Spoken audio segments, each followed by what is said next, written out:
TV3 Urdu news में आप तमाम का इस्तकबाल है। कुतुबुल्लापुर कॉन्स्टिट्यूएंसी नारायणा मल्लारेड्डी के करीब 4 तारीख की सुबह 2 बजे 6 महीने की लड़की को नामालूम अफराद ने किडनैप करके ले गए। इस दौरान बच्ची की मां ने तुरंत सुराराम पुलिस स्टेशन में कंप्लेंट दर्ज कराई। सुराराम पुलिस ने इस केस को 4 ग्रुप्स में डिवाइड करके अगले 48 घंटों में ही केस सॉल्व कर दिए। इस केस में मुलजिम श्रीदेवी, कार्तिक जॉनसन और 2 नाबालिग लड़के शामिल हैं और उनके पास से एक बाइक और 5 मोबाइल फोन जब्त कर लिए गए हैं। सुराराम पुलिस की तहकीकात में मालूम हुआ है कि श्रीदेवी के लड़की को बच्चे नहीं थे। ये मंजर श्रीदेवी से नहीं देखा गया।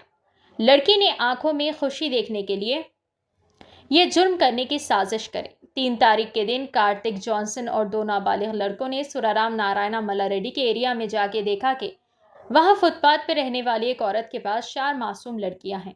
उसमें से किसी तरह भी एक लड़की को किडनैप करने को सोच के दूसरे दिन 4 तारीख की रात 9 बजे वापस आके सही टाइम देखकर कार्तिक और जॉनसन दोनों ने मिलकर 6 महीने की बच्ची को किडनैप करके ले गए। आइए नाज़रीन देखें हमारे नुमाइंदे शेख ख्वाजा की ये तफसीली रिपोर्ट। TV3 उर्दू न्यूज़ को लाइक करें, शेयर करें और सब्सक्राइब करना ना भूलें।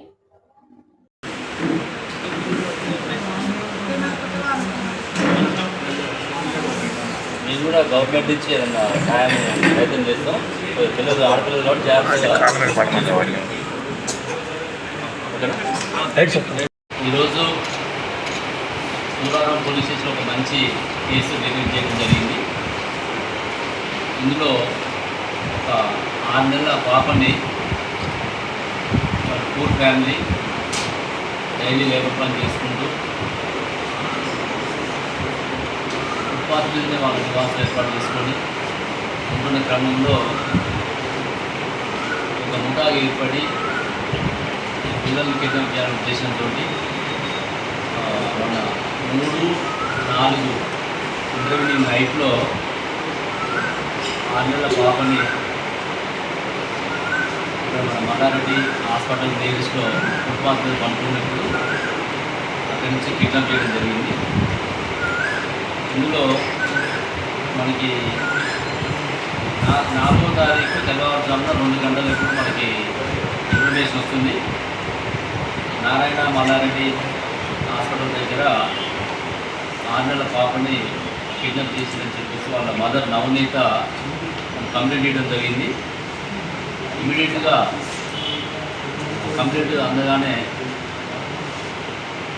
సూరారం SHO సుధీర్ సీనియర్ ఆఫీసర్కి ఇన్ఫర్మేషన్ ఇవ్వడము, SOD CCS వాళ్ళకి ఇన్ఫర్మేషన్ ఇవ్వడము, దాంతో వెంబడే 4 టీమ్స్గా ఏర్పాటై ఎలాంగ్ ద రూట్ సీసీ కెమెరాలు చూడటము, టెక్నికల్ ఎవిడెన్స్ కలెక్ట్ చేయడము, వీటన్నిటి నుండి దాదాపు వాళ్ళు ఇక్కడి నుంచి సుమారు అత్తాపూర్ వరకు మనకి ఈ రూట్లో జీడిమెట్ల నుంచి, బోయినపల్లి నుంచి, ప్యారడైజు, అట్లా మెహదీపట్నం, అత్తాపూర్ ఆ రూట్లో ఒక రూటు, ఇంకో రూటు ఇటు సికింద్రాబాద్, మెట్పల్లి, తార్నాక రూట్లో వాళ్ళు 2 టీమ్స్గా డివైడ్ అయి పోతున్న క్రమంలో మన వాళ్ళు కూడా ఆ సీసీ కెమెరాని కంటిన్యూగా చూసుకుంటూ పోవడము.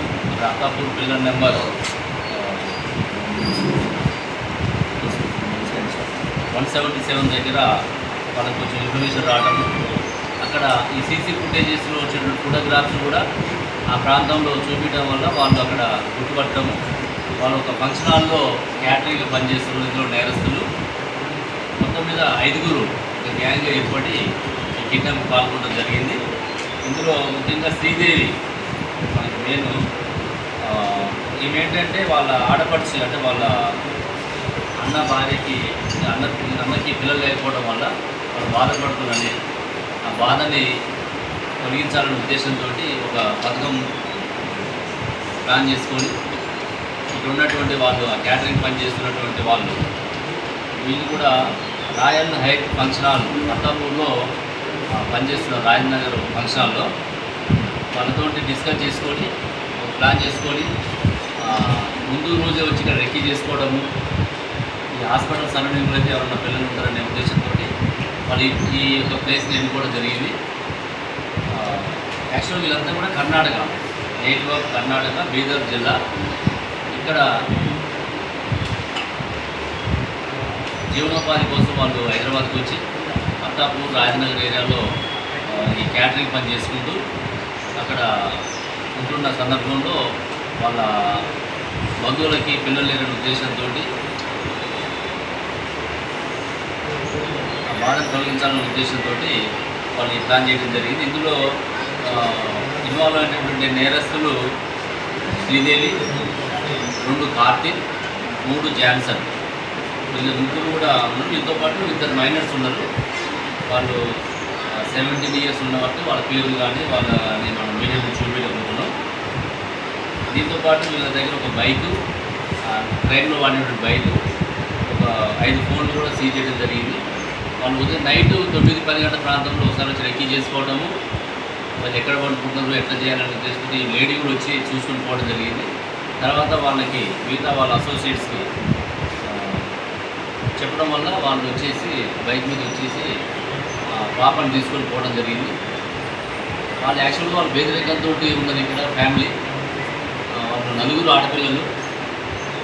జీవనోపాధి కోసం వాళ్ళు పనిచేసుకుంటూ డే అంతా నైట్ వాళ్ళ సొంత ఇల్లు లేకపోవడం వల్ల ఆ ఫుట్పాత్ని ఆశ్రమం చేసుకొని ఉంటున్న నేపథ్యంలో వాళ్ళకి గత 2 రోజుల నుంచి కూడా ఒక మనోవేదన గురి చేయడం జరిగింది. దీంట్లో ముఖ్యంగా మనకి సూరారం సిఐ సుధీర్తో పాటు గుండిగల్ డిఐ బాలరెడ్డి, అదేవిధంగా సిసిఎస్ ఇన్స్పెక్టర్ నాయుడు, అదేవిధంగా ఎస్ఓటి ఇన్స్పెక్టర్ శ్యామ్ సుందర్ రెడ్డి, వాళ్ళ ఎస్ఐ రామనారాయణ, అదేవిధంగా మన డిఐ జగదీపూట నరేందర్ రెడ్డి, వాళ్ళ ఎంటైర్ టీం అంతా కూడా ఈ పేర్లు కూడా వాళ్ళు ఇవ్వడం జరిగింది. ఇందులో రాజు ఎస్ఐ, ఇక్కడ సూరారం నుంచి రాజు ఎస్ఐ, శివకుమార్ హెడ్ కానిస్టేబుల్, అమర్చారి, తర్వాత శంకర్ గౌడ్, అదేవిధంగా సుభాష్, అమరేందర్, నాగరాజు, రాజశేఖర్, ప్రవీణ్, యాదగిరి, ఆనందం, constable Srihari, Ramesh, Shanthakumar. Different wings ఉన్నారు. ఇందులో ఎస్ఓటి వాళ్ళు ఉన్నారు, సిసిఎస్ వాళ్ళు ఉన్నారు, లోకల్ క్రైమ్ టీమ్ ఉంది, సూరారం స్టాఫ్ అందరూ కూడా 4 టీమ్స్గా డివైడ్ అయ్యి కంటిన్యూగా 48 hours అందరూ కూడా ముఖ్యంగా మా అడిషనల్ డీసీపీ పురుషోత్తం ఆధ్వర్యంలో ఈ యొక్క టీము మానిటర్ చేయడం జరిగింది. కుత్బుల్లాపూర్ ఏసీపీ బాలజంగిరెడ్డి కంటిన్యూగా దీన్ని ఫాలోఅప్ చేయడం, టైం టు టైం వచ్చిన ఫీడ్బ్యాక్ని అనలైజ్ చేసుకోవడము, ఎవరితో మాట్లాడాలి, ఏ విధంగా అప్రోచ్ కావాలి, వచ్చినటువంటి ఎవిడెన్స్ని ఏ విధంగా ఫర్దర్గా దాన్ని ఇంప్రూవ్ చేసుకోవాలి అంటే దాంట్లో చాలా అంటే పాపని ఏం చేయలేదు కాబట్టి మనకి కొంచెం దానికి గ్రావిటీ తెలవట్లేదు. అదే పాపని ఇంకో రకంగా చేసిన, ఎందుకంటే మనం చూస్తున్న సొసైటీలో హ్యూమన్ ట్రాఫికింగ్ జరుగుతుంది, సెక్సువల్ అసాల్ట్ జరుగుతుంది, బెగ్గింగ్ అని బెగ్గర్స్ కోసము ఆర్గనైజ్డ్ వేలో జరుగుతున్న సందర్భాలు మనం చూసిన గతం. అదేవిధంగా కిడ్నాప్ చేసి డబ్బులు డిమాండ్ చేసిన సందర్భాలు చూసినాం. వీటన్నిటి దృష్టిలో మనం ఈ కేసుని సీరియస్ తీసుకున్నాం. మా సిపి గారు కూడా ఎప్పటికప్పుడు టైం టు టైం మానిటర్ చేయడం జరిగింది. కాబట్టి ఈ 48 hours డిబేట్ చేసినటువంటి ఈ టీం అందరినీ కూడా నేను ప్రత్యేకంగా అభినందిస్తూ దీనికి ప్రత్యేకంగా రివార్డ్స్ కానీ పంపించడం జరుగుతుంది. వీళ్ళని ఈరోజు కోర్టులో ప్రొడ్యూస్ చేసి ఫర్దర్గా వీళ్ళ మీద వీళ్ళైతే ఇప్పటివరకైతే మనకు నేర చరిత్ర ఉన్నట్టు తెలవట్లేదు, పాత కేసులు ఏం లేవు, అక్కడే ఉన్న కర్ణాటకలో ఉన్నాయా అనేది ఒకటి తెలుసుకోవడం జరుగుతుంది. మరొకసారి వీళ్ళని పూర్తిగా వెరిఫై చేసుకొని వీళ్ళని కోర్టు ప్రొడ్యూస్ చేయడం జరుగుతుంది. వీళ్ళు అంటే ఫస్ట్ వచ్చి రెక్కీ చేస్తూ పోయిన తర్వాత సీన్లో ఇద్దరు జెంట్స్ వచ్చేసి బైక్ మీద తీసుకొని పోయి మళ్ళీ కొంచెం దూరం పోయినాక మళ్ళీ ఆ లేడీని కలుసుకోవడం, మళ్ళీ ఆటోలు మారడం, ఇంకా 2-3 సార్లు జరిగింది. ఇక్కడ సీన్ ఆఫ్ అఫెన్స్ ఒక బైకు ఇద్దరే డైరెక్ట్ పాల్గొనడం జరిగింది. అంటే వాళ్ళు ప్రయత్నం చేసి ఉండొచ్చు కానీ మనకి వాళ్ళు అఫెన్స్ ఇక్కడ చేస్తారు. కెమెరాలు అంటే కౌంట్ చేసి ఉండకపోవచ్చు. గతంలో ఏమైనా ప్రయత్నం చేశారా సార్ కిడ్నాప్కి? అదే అడిగేది సార్. నగరంలో ఎన్నో ఫుట్పాత్లు ఉన్నాయి. ఓన్లీ మల్లారెడ్డి హాస్పిటల్ దగ్గర బయట పడుతున్న వాళ్ళని ఫుట్పాత్ అంటే వాళ్ళకి అనుకూలంగా ఏది ఉందని చూస్తున్నారు. వాళ్ళు ఆల్రెడీ కూడా రెక్కీ చేస్తున్నారు కాబట్టి మన దగ్గర కూడా ముందు రోజు వచ్చి రెక్కీ చేసుకోవడం జరిగింది. దాన్ని బట్టి మిగతా దగ్గర కూడా వాళ్ళు రెక్కీ చేసి ఉండొచ్చు. ఎక్కడైతే వాళ్ళకి ఈజీ ఉంటుంది, ఎస్కేప్ ఎట్లా ఉంటుంది, ఐడెంటిటీ వాళ్ళు ఆ ఏరియాలు చేసుకుంటే ఈజీ గుర్తుపడతారు. ఇంకా ఆ కార్నర్ వాళ్ళు ఈ కార్నర్కి వచ్చినట్టు కొంచెం తప్పించుకోవడానికి ఈజీ ఉంటుంది. ఐడెంటిటీ కూడా కొంచెం ఎస్టాబ్లిష్ కాదేమో అనుకుంటున్నాం. ఏం లేదు ఏం లేదు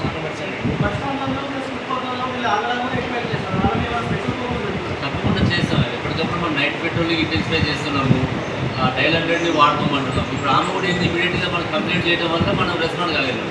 అది కొంచెం లేట్ అయితే కొంచెం మనకి ఎవిడెన్స్ మిస్ అయ్యే అవకాశం ఉంటుంది. ఏజెంట్స్కి ఇటువంటి వాళ్ళ కోసం స్పెషల్ బిల్ ఉంది సార్. అటువంటి వాళ్ళని మనకి నెక్స్ట్ టైం ఇట్లాంటి కాకుండా మనం వాళ్ళని ఎక్కువ తీసుకుంటాం.